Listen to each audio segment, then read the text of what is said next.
Hello विद्यार्थी मित्रों, मजामां છો બધા? કેમેસ્ટ્રીનો આજનો આપણો લેક્ચર કેમિકલ કાઇનેટિક્સ રાસાયણિક ગતિકીમાં આગળ વધતા છેલ્લે આપણે લેક્ચર નંબર 3 જોયો હતો, જેની અંદર આપણે છેલ્લા અટકેલા પ્રક્રિયા ક્રમ કોને કહેવાય એની આપણે વાત કરેલી અને પ્રક્રિયા ક્રમ આધારિત ટેક્સ્ટ બુકનો કોયડો 4.3 આપણે વાત કરેલી. ત્યારબાદ પછી આપણે આગળ વધતા પ્રાથમિક પ્રક્રિયાઓ કોને કહેવાય, જટિલ પ્રક્રિયાઓ કોને કહેવાય, ટૂંકમાં elementary reaction and complex reaction. બરાબર છે.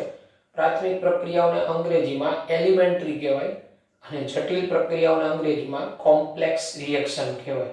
તો આપણે એની વાત કરીએ. ટૂંકમાં પ્રાથમિક પ્રક્રિયાઓ એટલે શું?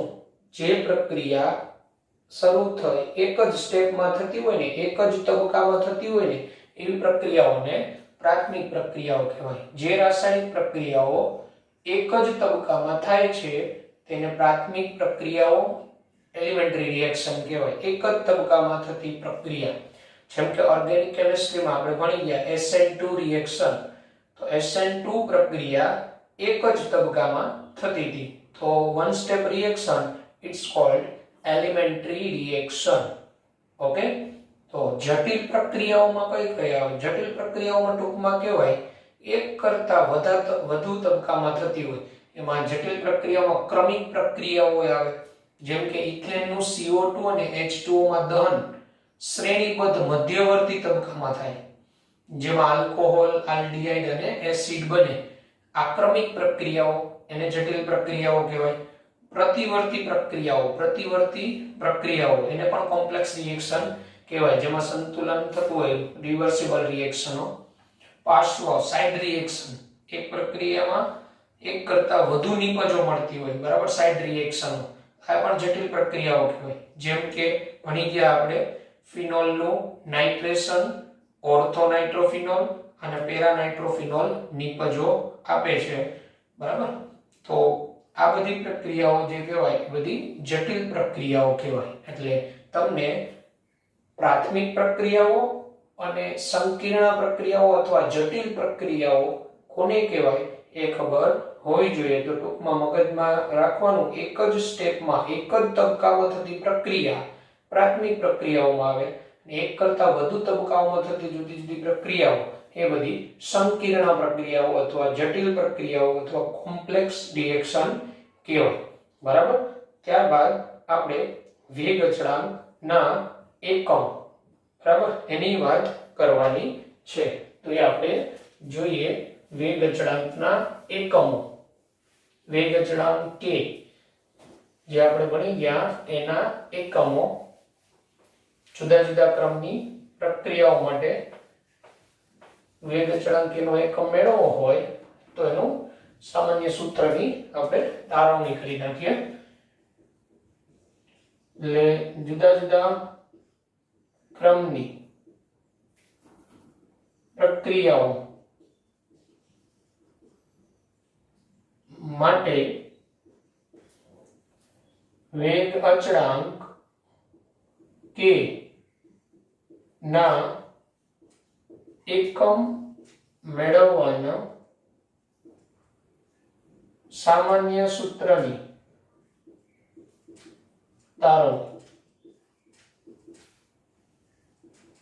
તો ધારો કે આ કોઈ સામાન્ય પ્રક્રિયા છે. ધારો કે આપેલ સામાન્ય પ્રક્રિયા A plus B gives C plus D. તો આ પ્રક્રિયા માટે વેગ બરાબર K into A raised to X into B raised to Y, જ્યાં X plus Y બરાબર N ક્રમ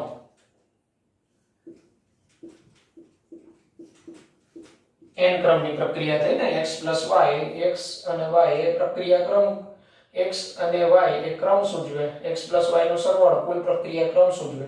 હવે આ k ને કરતા બનાવો તો k બરાબર વેગ છેદમાં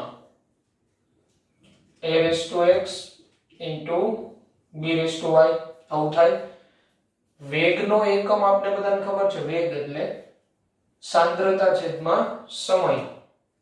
વેગ બરાબર આવું થાય કે સાંદ્રતા છેદમાં સમય.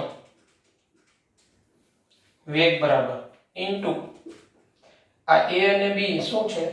સાંદ્રતા. x plus y n ક્રમ થાય ને એટલે 1 upon સાંદ્રતા ની n ઘાત. a અને b સાંદ્રતા થઈ ને, અને એની n ઘાત થાય ને x plus y નો સરવાળો, n ક્રમની પ્રક્રિયા થઈ. હવે આને હું આમ લખી શકું ને કે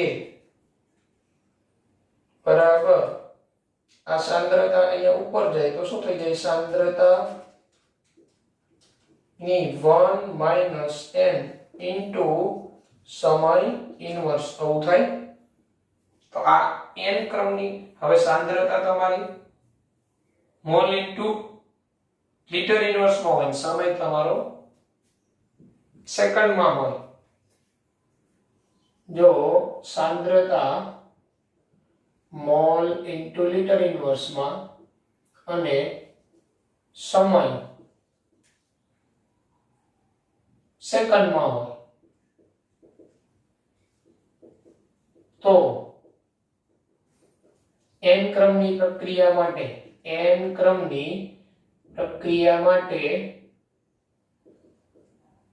k નો એકમ શું થાય? n ક્રમની પ્રક્રિયા માટે k નો એકમ mole into litre inverse raise to 1 minus n into second inverse.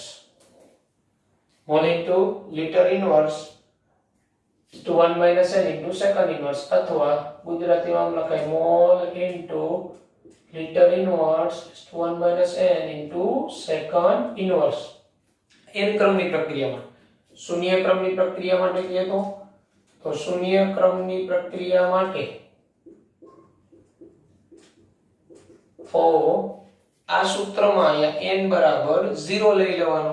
તો શૂન્ય ક્રમની પ્રક્રિયા માટે k નો એકમ, તો આ સૂત્રમાં અહીંયા 0 લઈ લ્યો બરાબર. મોલ ઇન્ટુ લિટર ઇન્વર્સ ની 1 માઇનસ અહીંયા 0 ઇન્ટુ સેકન્ડ ઇન્વર્સ. અને ટૂંકમાં શૂન્ય ક્રમની પ્રક્રિયા માટે શું એકમ થઈ ગયો? Mall into litre inverse into second inverse. શૂન્ય ક્રમની પ્રક્રિયા માટે k નો એકમ mole into litre inverse into second inverse. પ્રથમ ક્રમની પ્રક્રિયા માટે કહીએ તો અહીંયા 1 લઈ લેવાનો. 1 minus 1 એટલે 0 અને કોઈની 0 ઘાત એટલે મૂલ્ય 1 થઈ જાય. સેકન્ડ ઇન્વર્સ આવે. પ્રથમ ક્રમની પ્રક્રિયા માટે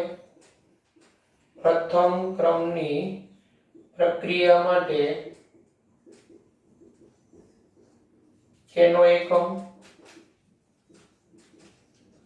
મોલ ઇન્ટુ લિટર ઇન્વર્સ અહીંયા 1 minus 1 ઇન્ટુ સેકન્ડ ઇન્વર્સ એટલે શું થયું? Mall into litre inverse 1 minus 1 એટલે 0 થઈ જાય. તેથી સેકન્ડ ઇન્વર્સ. આમ શૂન્ય ક્રમની પ્રક્રિયા માટે નો એકમ બરાબર સમય ઇન્વર્સ થાય. ટૂંકમાં સમય સેકન્ડમાં હોય તો સેકન્ડ ઇન્વર્સ, મંથમાં હોય તો મંથ ઇન્વર્સ, વર્ષમાં હોય તો વર્ષ ઇન્વર્સ, દિવસમાં હોય તો દિવસ ઇન્વર્સ. પ્રક્રિયાને પૂર્ણ થવા માટે જે સમય લાગતો. હવે આપણું જો દ્વિતીય ક્રમની પ્રક્રિયા માટે n બરાબર 2 લઈ લેવાનો. તો 1 minus 2 એટલે -1 બરાબર. અહીંયા -1 આવે તો લિટર ઇન્વર્સ અને પેલો -1 એટલે લિટર થઈ જાય. આ કેવો થઈ જાય? Mole inverse. એટલે mole inverse into litre into second inverse દ્વિતીય ક્રમની પ્રક્રિયા માટે. તૃતીય ક્રમની પ્રક્રિયા માટે કહીએ તો અહીંયા 3 લઈ લેવાનો. તો 1 minus 3 એટલે કેટલી ઘાત થાય? -2. તો મોલ ઇન્વર્સ 2 એ -2 ઘાત આની થાય ને, એટલે મોલની -2 ઘાત લિટર નો વર્ગ ઇન્ટુ સેકન્ડ ઇન્વર્સ. તો આ રીતે કોઈ પણ ક્રમની પ્રક્રિયા માટે તમને k નો એકમ પૂછે ને તો તમારે આ સામાન્ય સમીકરણ યાદ રાખવાનું, જ્યાં આ n બરાબર તમારે પ્રક્રિયા ક્રમ લેવાનો, જ્યાં n બરાબર પ્રક્રિયા ક્રમ. તમને જે પ્રક્રિયા ક્રમની પ્રક્રિયા માટે k નો એકમ પૂછ્યો હોય ને એ પ્રક્રિયાનો ક્રમ અહીંયા લઈ લેવાનો. સાંદ્રતા તમારે પછી જેમાં આપી હોય મોલ ઇન્ટુ લિટર ઇન્વર્સમાં તે લઈ લેવાનું. સમય તમને જેમાં આપ્યો એ મુજબ લઈ લેવાનું. આ મેં ઉદાહરણ આપેલા છે.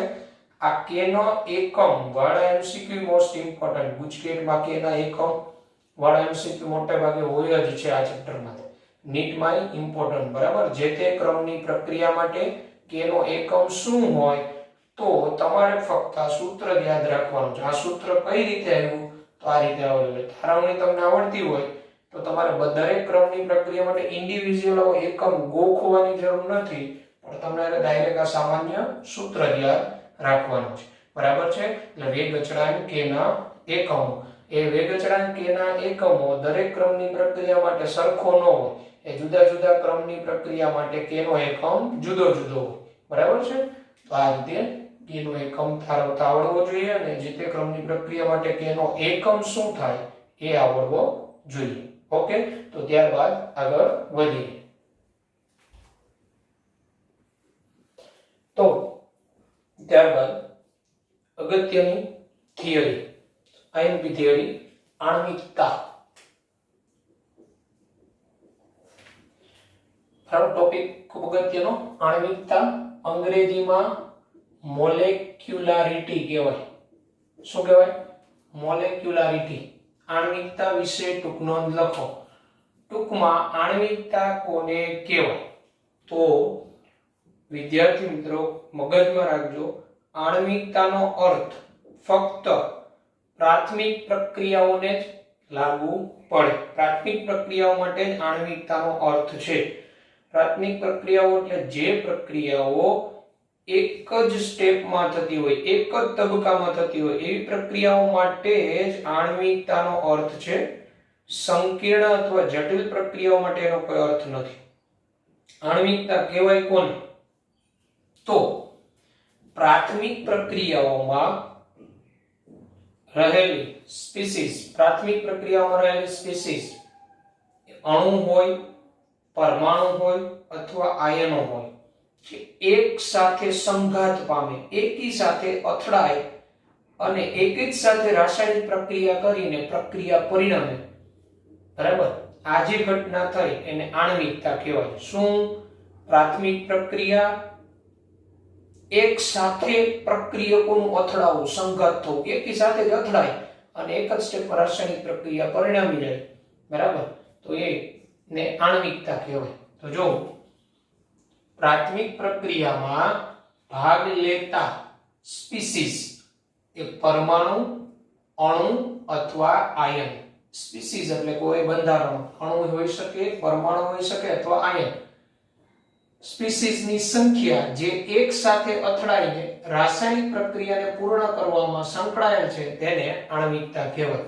ટૂંકમાં પ્રાથમિક પ્રક્રિયામાં જે સ્પીસીસની સંખ્યા એટલે જે અણુ, પરમાણુ કે આયનોની સંખ્યા જે એક સાથે અથડાય અને પ્રક્રિયા પરિણમે છે, રાસાયણિક પ્રક્રિયા પૂર્ણ કરવા તરફ આગળ વધે છે, બરાબર, તેની આણ્વિકતા કહેવાય. ટૂંકમાં એક સાથે અથડામણ અનુભવતા અણુ, પરમાણુ કે આયનોની સંખ્યાને આણ્વિકતા કહેવાય, બરાબર. હવે એક આણ્વીય પ્રક્રિયા અથવા આણ્વિકતા એક કોને કહેવાય? તો જ્યારે એક જ પ્રક્રિયા કરતી સ્પીસીસ સમાવિષ્ટ હોય, ટૂંકમાં રાસાયણિક પ્રક્રિયા થતી હોય, એમાં એક જ સ્પીસીસ હોય, એક જ પ્રક્રિયક હોય, પ્રક્રિયા કરતો હોય, ત્યારે પ્રક્રિયા એક આણ્વીય હોઈ શકે, જેની આણ્વિકતા એક કહેવાય. ટૂંકમાં રાસાયણિક પ્રક્રિયા થતી હોય એમાં એક જ પ્રક્રિયક ભાગ લેતો હોય, બરાબર છે, એક જ પ્રક્રિયક પર્ટિક્યુલર, તો એની એક આણ્વીય હોઈ શકે. ઉદાહરણ તરીકે એમોનિયમ નાઇટ્રાઇટનું વિઘટન. એમોનિયમ નાઇટ્રાઇટનું વિઘટન, એમોનિયમ નાઇટ્રાઇટ એક જ પ્રક્રિયક અને એક જ સ્ટેપમાં પ્રક્રિયા થતી હોય, N2+2H2 બનવું. આ પ્રક્રિયાની અને આણ્વિકતા એક કહેવાય. અહીંયા તમે કોઈ પ્રક્રિયાને જોઈને ન કહી શકો કે આ પ્રક્રિયા એક સ્ટેપમાં થાય છે, બે સ્ટેપમાં, પણ અહીંયા ટેક્સ્ટ બુક ની અંદર જે આ ઉદાહરણ આવેલા છે તો આ ડાયરેક્ટ તમને એમસીક્યુ તરીકે પૂછી શકે કે આ પ્રક્રિયાની આણ્વિકતા શું હોય, બરાબર? તો આ પ્રક્રિયા કયા પ્રકારની છે? એક આણ્વીય, દ્વિઆણ્વીય, ત્રિઆણ્વીય? તો એમોનિયમ નાઇટ્રેટનું વિઘટન એક આણ્વીય પ્રક્રિયા છે, બરાબર છે? એટલે એક આણ્વીય પ્રક્રિયા એટલે શું? એક જ પ્રક્રિયક ભાગ લેતો હોય, પ્રાથમિક પ્રક્રિયા હોય, એક જ પ્રક્રિયક સમાવિષ્ટ હોય અને પ્રક્રિયા પૂર્ણ હોય તો સંખ્યા એક, આણ્વિકતા એક.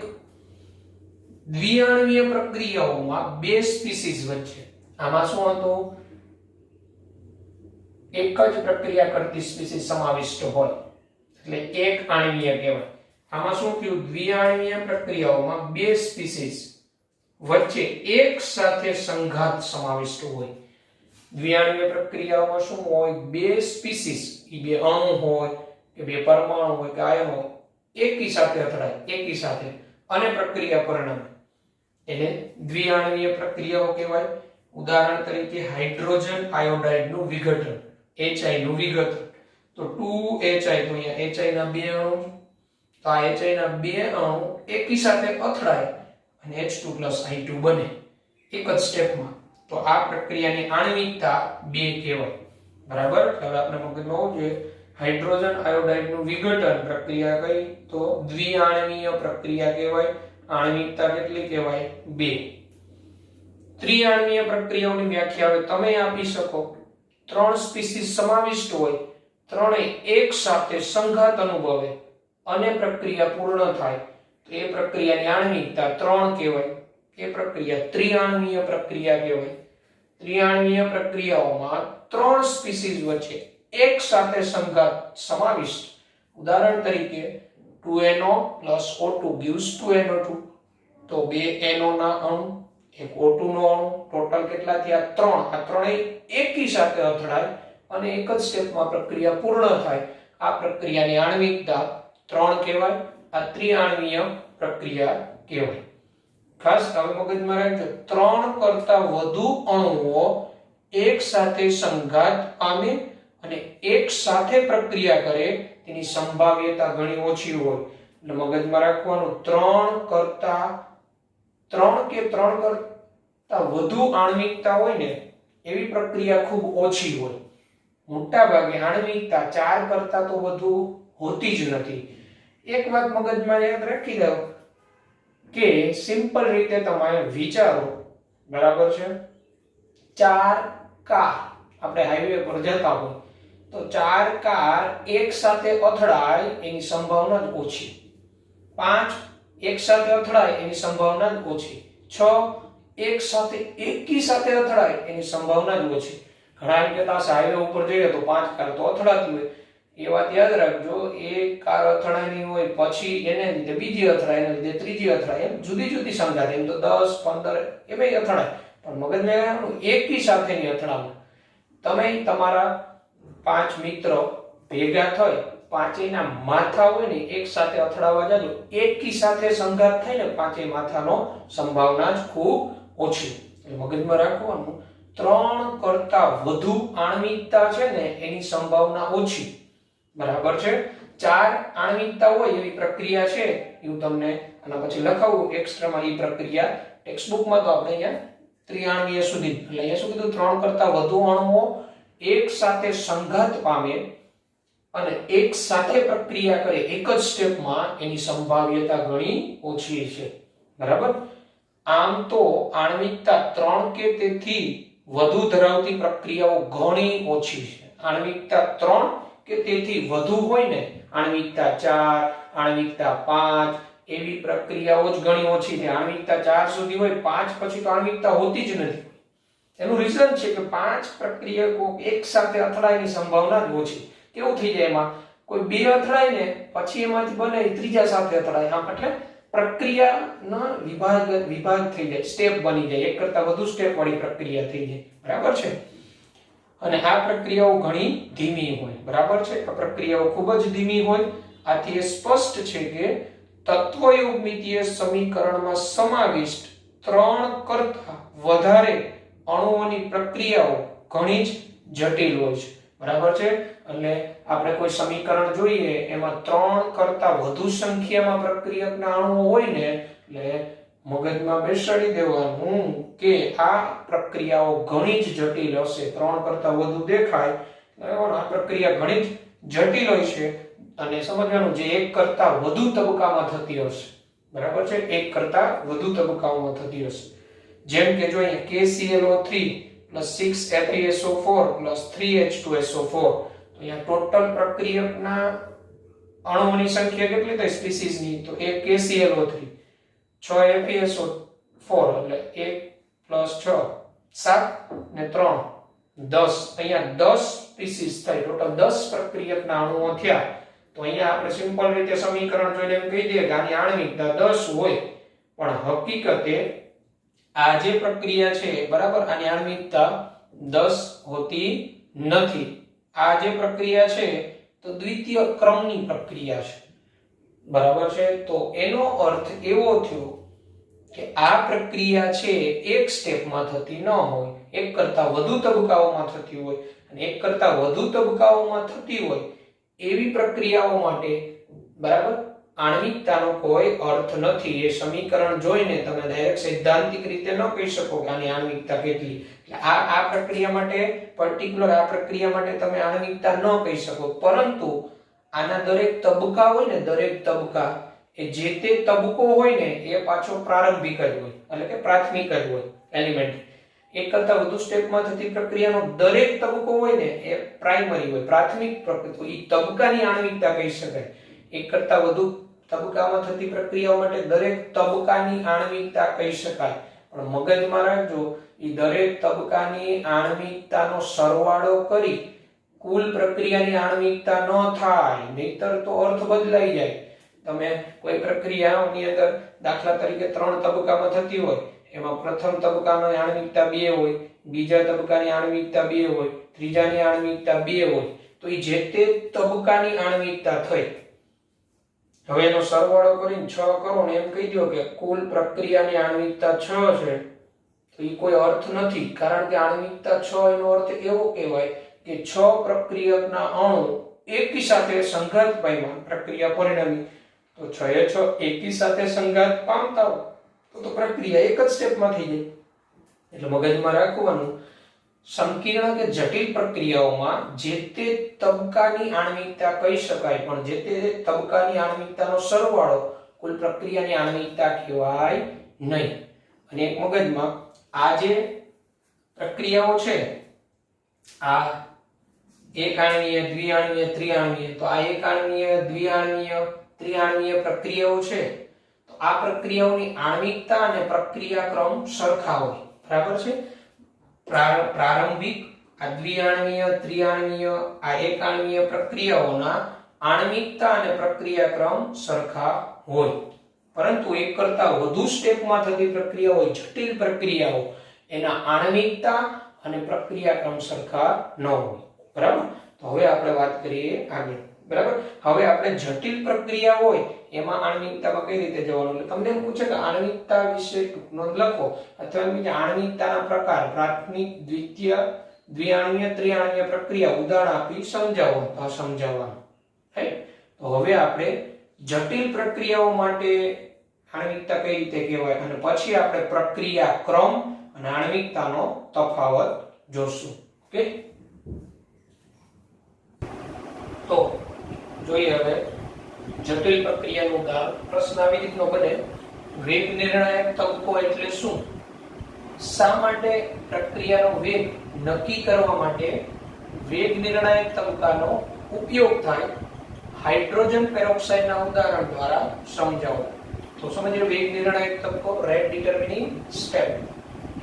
તો એકંદર પ્રક્રિયાનો વેગ પ્રક્રિયાના સૌથી ધીમા તબક્કા દ્વારા નિયંત્રિત થાય. તો પ્રક્રિયા હોય એક કરતા વધુ સ્ટેપમાં થતી હોય, એ પ્રક્રિયાનો વેગ સૌથી ધીમા તબક્કા દ્વારા નિયંત્રિત થાય, આ તબક્કાને વેગ નિર્ણાયક તબક્કો કહેવાય, રેટ ડિટરમિનિંગ સ્ટેપ કહેવાય. એક કરતા વધુ સ્ટેપમાં થતી પ્રક્રિયાનો વેગ ધીમા તબક્કાની પ્રક્રિયા દ્વારા નિયંત્રિત થાય, આ તબક્કો વેગ નિર્ણાયક તબક્કો કહેવાય.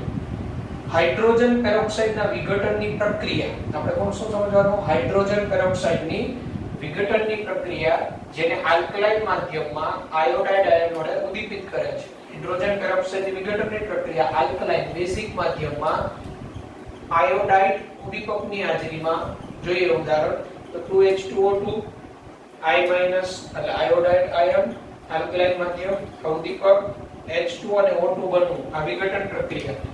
આ પ્રક્રિયા માટે વેગ સમીકરણ આવું મળે છે વેગ બરાબર એટલે વેગ એટલે dH2O/dt = k H2O2 ની સાંદ્રતાની 1 ઘાત I- ની સાંદ્રતાની 1 ઘાત. આવું એનું વેગ સમીકરણ મળે છે પ્રાયોગિક. આ પ્રક્રિયા બંને H2O2 અને I- ના સંદર્ભમાં પ્રથમ પ્રક્રિયા છે. તમે જોઈ શકો H2O2 ની સાંદ્રતાની ઘાતાંક 1 I- ની સાંદ્રતાની ઘાતાંક 1 એટલે આ બંને H2O2 અને I- ના સંદર્ભમાં આ પ્રક્રિયા પ્રથમ ક્રમની પ્રક્રિયા છે. H2O2 ના સંદર્ભમાં પ્રથમ I- ના સંદર્ભમાં પ્રથમ કુલ પ્રક્રિયા ક્રમ તો આનો કેટલો થાય 2 દ્વિતીય. તો અહીંયા આ વેગ સમીકરણ મળ્યું તો આ પુરાવા સૂચવે છે કે પ્રક્રિયા બે તબક્કામાં થાય છે. હવે તબક્કો 1 H2O2 પ્રથમ સ્ટેપમાં H2O2 અને I- વચ્ચે સંઘાત થાય એટલે H2O + IO- બને. આ ખૂબ ધીમી પ્રોસેસ હોય, ધીમો તબક્કો બરાબર. હવે તબક્કા 2 માં H2O2 નો બીજો અણુ IO- સાથે અથડાય અને H2O + I- + O2 આ તબક્કો ઝડપી. આ બે સ્ટેપમાં પ્રક્રિયા થતી હોય. મગર કોઈની ક્રિયાવિધિ નક્કી કરવી ને એ સહેલી બાબત નથી, આપણા હાથમાં વાત નથી. ક્રિયાવિધિઓ આપી દીધેલી હોય ને એમાંથી તમને વેગ નિર્ણાયક તબક્કો નક્કી કરવો હોય તો જોવાનું સ્લો સ્ટેપ હોય, ધીમો તબક્કો એ વેગ નિર્ણાયક તબક્કો થાય. અને ધીમા તબક્કામાં જે પ્રક્રિયકો હોય ને એની સાંદ્રતાના સંદર્ભમાં એના સમપ્રમાણમાં વેગ હોય અને એ જે પ્રક્રિયકોની સાંદ્રતાની જે ઘાતાંક આવે બરાબર એનો સરવાળો એટલે એનો પ્રક્રિયા ક્રમ કહેવાય. ધીમા તબક્કાના સંદર્ભમાં વેગ અને વેગ સમીકરણ જે મળી જાય એના ઉપરથી પ્રક્રિયા ક્રમ બરાબર. એટલે ધીમા તબક્કાનો પ્રક્રિયા ક્રમ અને આણ્વિકતા સરખા હોય ધીમા તબક્કામાં બરાબર છે. બંને તબક્કા દ્વિઆણ્વીય પ્રાથમિક પ્રક્રિયાઓ છે. આ તબક્કો 1 આને દ્વિઆણ્વીય કહેવાય, આ તબક્કો 2 આને દ્વિઆણ્વીય કહેવાય કારણ કે અહીંયા બે સ્પીસીસ થઈ ને, અહીંયા બે સ્પીસીસ થઈ. પણ મગજમાં રાખવાનું અહીંયા આ દ્વિઆણ્વીય અને ટોટલ આનો સરવાળો કરીને એમ નહીં કહેવાનું કે આ પ્રક્રિયા આણ્વિકતા 4 થાય જે શક્ય નથી. જો 4 અણુ તો ક્યાં અથડાય જ છે બરાબર છે. એટલે આ જે તે તબક્કાની આણ્વિકતા કહી શકાય અને ધીમા તબક્કાની આણ્વિકતા પ્રક્રિયા ક્રમ બરાબર હોય બરાબર, પ્રક્રિયા ક્રમ સરખા થાય. હવે અહીંયા IO- સ્પીસીસને મધ્યવર્તી કહે છે. આ IO- જે છે એને મધ્યવર્તી કહેવાય કારણ કે તે પ્રક્રિયા દરમિયાન બને છે પરંતુ એકંદર પ્રક્રિયાના સમતોલિત સમીકરણમાં જોવા મળતી નથી. આ IO- ને મધ્યવર્તી કહેવાય. એકંદરે પ્રક્રિયા દરમિયાન બને છે પણ કુલ પ્રક્રિયાના સમતોલિત સમીકરણમાં આ પ્રક્રિયાનું સમતોલિત સમીકરણ છે આમાં IO- કે જોવા મળતો નથી.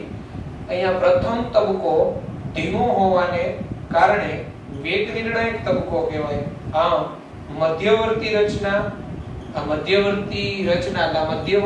રચના તેની બનાવટનો વેગ આ પ્રક્રિયાનો વેગ નિર્ધારિત કરે.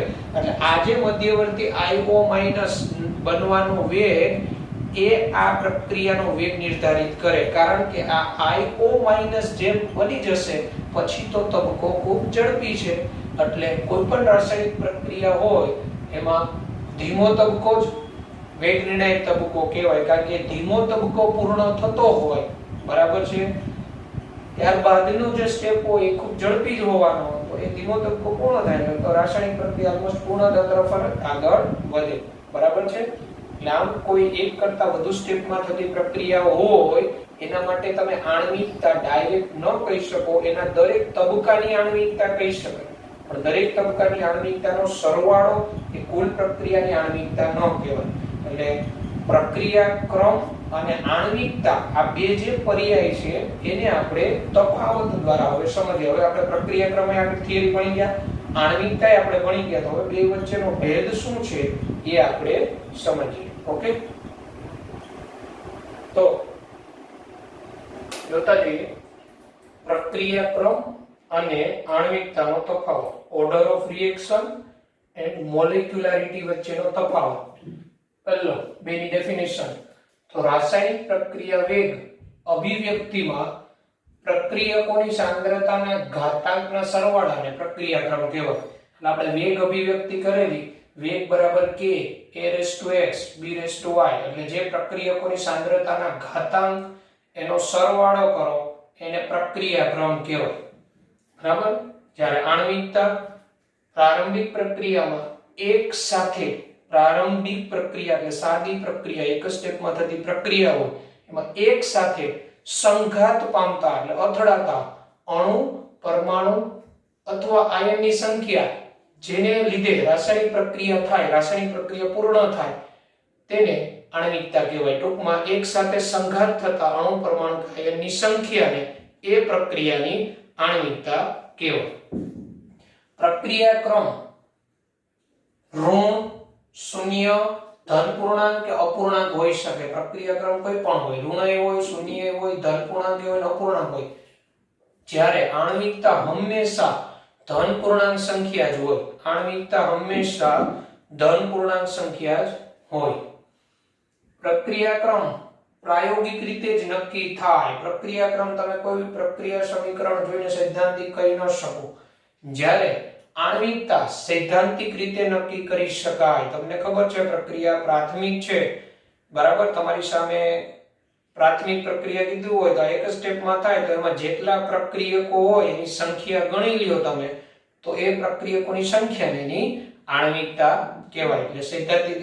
અને એક કરતા વધુ સ્ટેપમાં પ્રક્રિયા થતી હોય તો એના દરેક તબક્કાની આણ્વિકતા કહી શકાય. બરાબર. એટલે સૈદ્ધાંતિક રીતે તમે કહી શકો.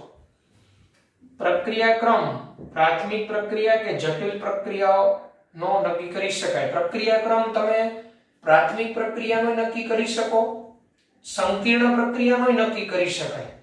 સંકીર્ણ પ્રક્રિયાઓ માટે કેવું હોય, એટલે એક કરતા વધુ તબક્કામાં થતી હોય એમાં ધીમા તબક્કાનો જે પ્રક્રિયાક્રમ હોય ને એ ઓવરઓલ રિએક્શનનો જ પ્રક્રિયાક્રમ કહેવાય. જ્યારે આણ્વિકતા તો એ પ્રાથમિક પ્રક્રિયા માટે જ લાગુ પડે. સંકીર્ણ પ્રક્રિયા માટે કુલ આણ્વિકતા દર્શાવી ન શકાય. જ્યારે સંકીર્ણ પ્રક્રિયા માટે જે ધીમા તબક્કાનો પ્રક્રિયાક્રમ હોય એ જ કુલ પ્રક્રિયાનો ક્રમ કહેવાય, પ્રક્રિયાક્રમ. જ્યારે આણ્વિકતામાં એવું ન થાય. આણ્વિકતા જે તે તબક્કાની જ કહેવાય, એમાં એક કરતા વધુ સ્ટેપમાં થતી હોય. પણ આપણે ધીમા તબક્કાની આણ્વિકતાને ઓવરઓલ રિએક્શનની આણ્વિકતા લઈ શકો, પણ હકીકતે બરાબર આણ્વિકતા કુલ આણ્વિકતા જટિલ પ્રક્રિયા માટે વ્યાખ્યાયિત ન કરી શકાય, કારણ કે અર્થ બદલાઈ જાય. તેમાં ધીમા તબક્કાની આણ્વિકતા કુલ પ્રક્રિયા માટે દર્શાવી શકાય. ધીમા તબક્કાની આણ્વિકતા અને કુલ પ્રક્રિયાક્રમ લગભગ સરખા હોય. એક કરતા વધુ સ્ટેપમાં પ્રક્રિયા થતી હોય ને એમાં ધીમા તબક્કા વેગ નિર્ણાયક, એને આધારે પ્રક્રિયાક્રમ નક્કી થાય. તો એ જે તબક્કાની આણ્વિકતા હોય અને પ્રક્રિયાક્રમ લગભગ ઘણી વખત સમાન થઈ શકે, સમાન હોય. પ્રારંભિક પ્રક્રિયા માટે સંતુલિત સમીકરણમાં રહેલા પ્રક્રિયકોની સંખ્યા જેટલો પ્રક્રિયાક્રમ ન પણ હોય. એ વખત પ્રારંભિક પ્રક્રિયામાં જેટલા પ્રક્રિયકોની સંખ્યા હોય પ્રક્રિયાક્રમ એટલો ન પણ હોય, એના કરતા ઓછો પણ હોય પ્રક્રિયાક્રમ. જ્યારે પ્રારંભિક પ્રક્રિયામાં રહેલા પ્રારંભિક પ્રક્રિયા હોય એટલે સિમ્પલ સાદી પ્રક્રિયા, એક જ સ્ટેપમાં થતી પ્રક્રિયા હોય, તો એમાં જેટલા પ્રક્રિયકોની સંખ્યા હોય ને એ પ્રક્રિયકોની સંખ્યાને જ એ પ્રક્રિયાની આણ્વિકતા કહેવાય. જ્યારે પ્રક્રિયાક્રમ એ ન પણ હોઈ શકે. તો આ પ્રક્રિયાક્રમ અને આણ્વિકતા વચ્ચેનો તફાવત થયો. બરાબર છે. હવે હું તમને આણ્વિકતા 4 છે ને એવી એક પ્રક્રિયાનું સમીકરણનું ઉદાહરણ આપી દઉં. બરાબર છે. તો જો આ નોંધ યાદ રાખજો. આણ્વિકતા 4 એનું ઉદાહરણ પોટેશિયમ ક્લોરેટ KClO3 નું વિયોજન થઈ, ડિસોસિએશન વિયોજન થઈને પોટેશિયમ પરક્લોરેટ નું બનવું. આ પ્રક્રિયાની આણ્વિકતા 4 છે. ચતુર્થ આણ્વીય પ્રક્રિયાઓ રેર જોવા મળે એમાંનું આ એક ઉદાહરણ છે. બરાબર છે. આની આણ્વિકતા 4 છે. બરાબર. અને બીજું આ પ્રક્રિયા ક્રમ ને આણ્વિકતા એક આ મુદ્દો લખી શકો. પ્રક્રિયાનો ક્રમ તાપમાન દબાણ જેવી પરિસ્થિતિ બદલાય, તાપમાન બદલાય, દબાણ બદલાય તો પ્રક્રિયાનો ક્રમ બદલાઈ શકે, બરાબર, પરંતુ આણ્વિકતા બદલાય નહીં. આણ્વિકતા બદલાય નહીં, તાપમાન દબાણ ગમે એટલું બદલાવો પણ આણ્વિકતા એટલે જે તે પ્રક્રિયકના અણુઓની અથડામણ સંઘાત થવાનો એ તો નિશ્ચિત થવાનો જ છે. આણ્વિકતા ન બદલાય પણ પ્રક્રિયાનો ક્રમ તાપમાન દબાણ જે પરિસ્થિતિની સાથે બદલાય. તો આ નોટ લખી લેવાની. આ ચતુર્થાણ્વીય પ્રક્રિયા તમારી માહિતી માટે કે એમસીક્યુ આવે તો દર્શાવવાનું કે પોટેશિયમ ક્લોરેટનું વિયોજન ચતુર્થાણ્વીય પ્રક્રિયા છે. તો આજનો આપણા લેક્ચર નંબર 4 માં અહીંયા સુધી રાખીએ. પછીના લેક્ચરમાં આપણે આગળ વધીશું. લેક્ચર નંબર 3 માં મેં એક્સરસાઇઝ આપેલી હતી તમને, એક્સરસાઇઝ તમે કરી નાખેલી હશે. Okay, good bye, take care.